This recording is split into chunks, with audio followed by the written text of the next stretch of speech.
Hi అండి, welcome to Manju vlogs 4842.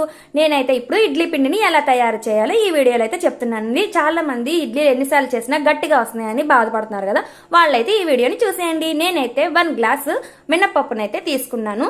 మాకైతే ఈ మినపప్పు 1 గ్లాస్ అయితే సరిపోతుందండి. ఇప్పుడు దీన్ని మొత్తం నీళ్లతో నింపాలండి. నీళ్లతో నానబెట్టుకోవాలి. ఫుల్గా పప్పు మునిగేంత వరకు మనం నీళ్లతో అయితే నానబెట్టుకోవాలి. అలాగే ఇప్పుడు ఇది ఎప్పుడు నానబెడుతున్నానంటే మధ్యాహ్నం 2 గంటలకైతే నానబెడుతున్నానండి. అలాగే రవ్వ కూడా తీసుకోండి. నేనైతే లలిత బ్రాండ్ ఇడ్లీ రవ్వ అయితే తీసుకుంటున్నాను. మీరైతే మీకు నచ్చింది తీసుకోండి. ఇడ్లీ రవ్వ అయితే నేను సాయంత్రం 5 గంటలకు నానబెట్టానండి. చూసారు కదా, 1 గ్లాస్ మినపప్పుకి 2.5 ఇడ్లీ రవ్వ అయితే నేను నానబెట్టుకున్నాను. ఇది కూడా అంతేనండి. రవ్వ మునిగేంత వరకు మనం నీళ్లతో నింపుకోవాలి. ఇలా ఈ విధంగా నానబెట్టుకోండి ముందు. ఇది ఎప్పుడు చేస్తున్నాను, సాయంత్రం 5 గంటలకు నానబెట్టానండి ఇడ్లీ రవ్వ.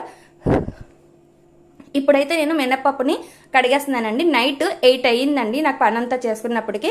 అందుకే నేను 8కి అయితే ఇలా క్లీన్ చేసుకుంటున్నాను. 1కి 3 సార్లు అయితే శుభ్రంగా కడుక్కోవాలండి. అప్పుడే దానిలో ఉన్నంత డస్ట్ అంతా కూడా పోతుంది.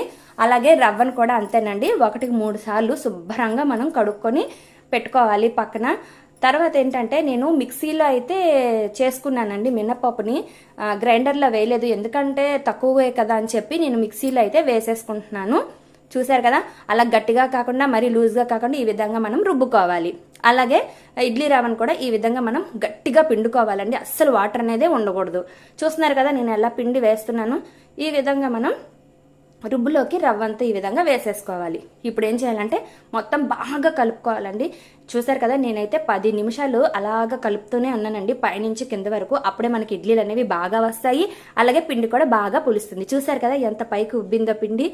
దీనికి కాంబినేషన్గా నేనేం చేశానంటే బొంబాయి చట్నీ చేశానండి. మాది విజయనగరం అనమాట.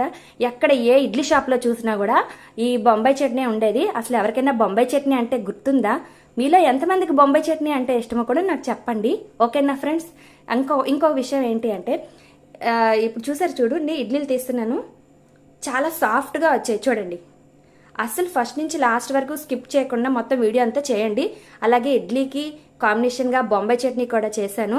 ఎంతమందికి బొంబాయి చట్నీ అంటే ఇష్టమో కిందనైతే నాకు కామెంట్స్ పెట్టండి.